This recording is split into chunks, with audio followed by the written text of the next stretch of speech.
బాబు గారికి మనం అభినందనలు తెలియజేద్దాం. మిత్రులారా,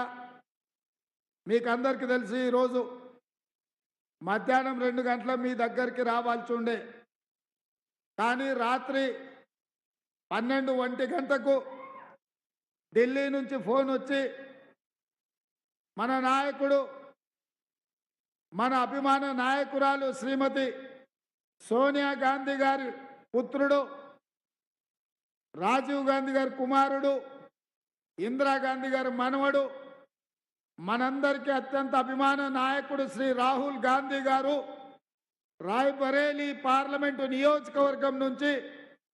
శ్రీమతి సోనియా గాంధీ గారు, శ్రీ రాజీవ్ గాంధీ గారు, శ్రీమతి ఇందిరాగాంధీ గారు ప్రాతినిధ్యం వహించిన నియోజకవర్గం నుంచి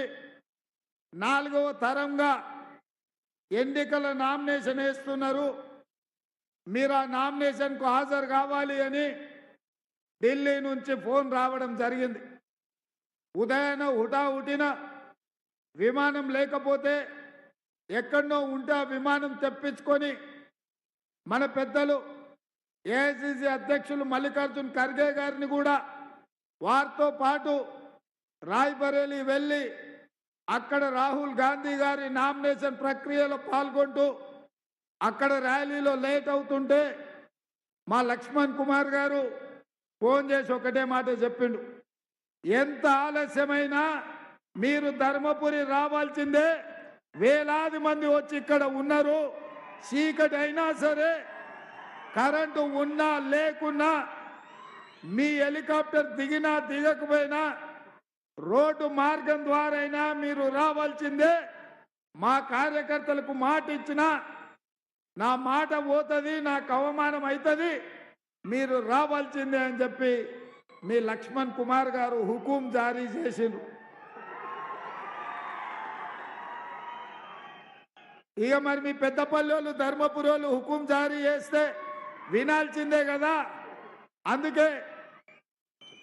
అందుకే సోనియా గాంధీ గారికి, మల్లికార్జున్ ఖర్గే గారికి, రాహుల్ గాంధీ గారికి చెప్పి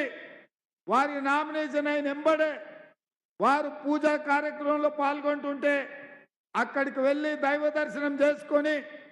అక్కడ ఆశీర్వాదం తీసుకొని సోనియమ్మతోని బయలుదేరి హుటాహుటిన రాయ్బరేలీ నుంచి బేగంపేట విమానాశ్రయానికి వచ్చి అక్కడి నుంచి ఇప్పుడు మీ ముందుకు వచ్చిన ఎర్రటెండ మిట్ట మధ్యాహ్నంలో మొదలైన ఈ సభ ఇవాళ చీకటైనా ఇన్ని వేల మంది ఇక్కడ నిలబడి గడ్డం వంశీని ఆశీర్వదించడానికి ఉన్నందుకు నాకు సంపూర్ణమైన విశ్వాసం, నమ్మకం కలిగింది. మీరందరూ ఉన్నందుకు మీకు అందరికీ మనస్ఫూర్తిగా కృతజ్ఞతలు తెలియజేస్తున్నా. ఈ ప్రాంతానికి, ఈ పెద్దపల్లి పార్లమెంటు నియోజకవర్గంలో ఉన్న శాసనసభ నియోజకవర్గాలకు